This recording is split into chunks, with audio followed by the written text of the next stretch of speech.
দেবী দুর্গার আরাধনা তো আমরা করি বছরে একবার, কিন্তু ভাবুন তো এমন একটা জায়গা থাকে যেখানে সারা বছরই দেবী দুর্গার উপস্থিতি অনুভব করা যায়। আজকে আমরা এসেছি এমন এক অনন্য জায়গায় যেখানে দুর্গা ঠাকুর শুধুমাত্র পুজোর সময় নয়, সারা বছরই বিরাজ করে। এটা কোনো সাধারণ স্থান নয়, এটি একদমই দেবীময় শিল্পময় একটি সত্যিকারের দুর্গা মিউজিয়াম, যেখানে কিন্তু সারা বছর আপনি গেলে দেখতে পাবেন যে দুর্গা ঠাকুর আছে, আপনি যেরকম সময় যান না কেন।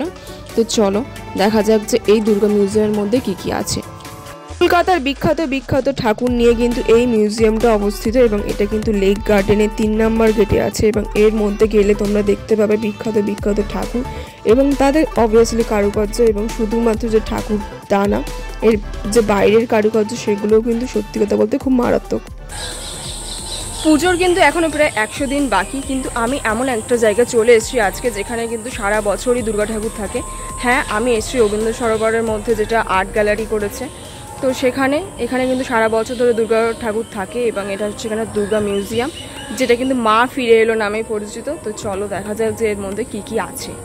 টেরাকোটা কারুকার্যের ওপরে কিন্তু পুরো জায়গাটা থিম ছিল এবং জায়গাটা খুব একটা বড় না হলেও যেইটুকুনি জায়গাটা ছিল সুন্দর ছিল এবং পুরোটা এত সুন্দর করে সাজিয়েছিল যে কি বলবো।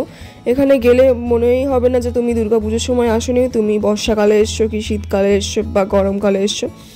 অবভিয়াসলি এখনও পুজোর অনেক দিন বাকি, তা সত্ত্বেও এখন এসে এই দুর্গা ঠাকুর দেখে নেওয়ার মজাটাই আলাদা এবং অন্যরকম একটা ফিলও দিচ্ছিল। তো বাইরে তোমরা দেখতে পাবে এরকম একটা বড় কিন্তু দুর্গা মূর্তি আছে, এটা মনে হয় প্রবাবলি কাঠের, এবং এখানে কিন্তু কোনো হাত তাত দেওয়ার সিনারি নেই, মানে তোমরা কিন্তু দূর থেকে দেখতে পারো, ফটো তুলে তারপর চলে যেতে পারো। অনেক ইউটিউব ভিডিওতে দেখেছি যে তারা ক্লেম করে সকাল 9টা থেকে 12টা পর্যন্ত খোলা থাকে এবং বিকেলবেলা 3টে থেকে 5টা পর্যন্ত খোলা থাকে, কিন্তু আমার কিন্তু সেরকম কিছু মনে হয়নি, কারণ আমি যখন এই ভিডিওটা শ্যুট করছিলাম তখন কিন্তু বাজে 1টা। মানে এই যে মিউজিয়ামটা আছে এটা কিন্তু সারাদিনই খোলা থাকে, কিছু কিছু ডেতে হয়তো মানে লেট করে খোলে বা টাইমে খোলে, কিন্তু ম্যাক্সিমাম দিনেই সারাদিনই খোলা থাকে। এবং ভেতরে কিন্তু ক্যামেরা পুরো অ্যালাউ আছে, ওরকম কোনো ব্যাপার নেই যে ক্যামেরা করা যাবে না বা কিছু। দেখো জায়গাটা কত ফাঁকা, আমরা যখন গিয়েছিলাম তখন খুব একটা লোকজনও ছিল না, তো জায়গাটা সত্যিই সুন্দর ছিল। কে আছে যারা কলকাতার বাইরে থাকো বা পুজোর সময় কলকাতায় এসে ঠাকুর দেখতে পারো না, তাদের জন্য কিন্তু এই জায়গাটা বেস্ট, এবং ফটো তোলার জন্য তো এই জায়গাটা অবভিয়াসলি বেস্ট। আমার যেটা মনে হলো বাইরের যে জায়গাগুলো ছিল সেখানে ফটো তোলাটা বেস্ট, কারণ ভেতরে যে লাইটগুলো দিয়েছিল সেখানে ফটোগুলো না কিরকম একটা ভালো লাগছিলো না, দেখে মনে হচ্ছিলো ভূতের বাচ্চা ফটো তুলছে এরকম সামথিং। মানে লাইটটা এমন সিস্টেম করে রেখেছে যাতে মানে ফটোগুলো ভালো লাগছিলো না। এইগুলো বেসিক্যালি ছিল বাইরে কি কি আছে সেইগুলো, এবং দেখা যায় যে আর্ট গ্যালারির ভেতরে কি কি আছে সেইগুলো। তো এখানে যে দুর্গা প্রতিমাগুলো আছে তার ভিডিওগ্রাফি তোমাদের সাথে শেয়ার করি।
একটা জিনিস খেয়াল করে দেখেছো, এখানে কিন্তু বিভিন্ন সালের বিভিন্ন বিখ্যাত যে ক্লাবগুলো আছে তার যে বেস্ট ঠাকুরগুলো সেখানে কিন্তু এখানে দেওয়া হয়েছে। কিন্তু আমার কেন জানি না মনে হলো এগুলো বেস্ট ঠাকুর না আমার মতে। তো বেসিক্যালি আমরা তো অ্যাকচুয়ালি দেখলাম যে আর্ট গ্যালারির ভেতরে যে ঠাকুরগুলো দেখলে সেইগুলো, এবার দেখা যাক যে আর্ট গ্যালারির বাইরে কীভাবে সুন্দর করে সাজিয়েছে।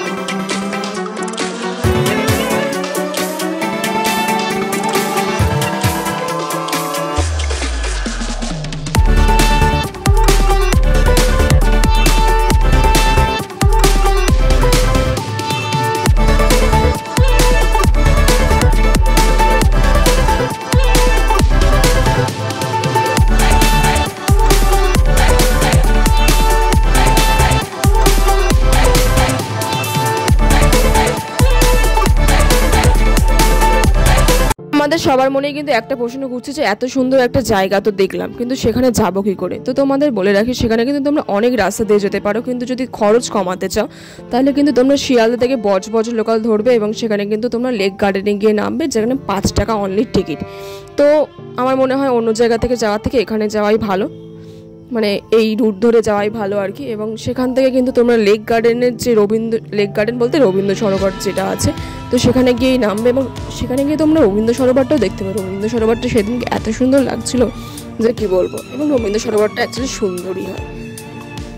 কিন্তু যাই হোক, সেখানে গরমও কম ছিল এবং আরও অনেক সিনারি ছিল, তো সেটা যার দেখতে ইচ্ছে দেখবে, না হলে অ্যাভয়েড করবে আর কি করা যায়।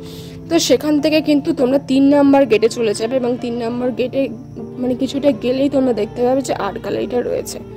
তো এটা ছিল আজকের ভিডিও। গাইস, আজকের ভিডিওটা এই পর্যন্ত ছিল। তো দেখা হচ্ছে নেক্সট ভিডিওতে, ততক্ষণের জন্য চ্যানেলটাকে সাবস্ক্রাইব করে রাখো। Bye guys.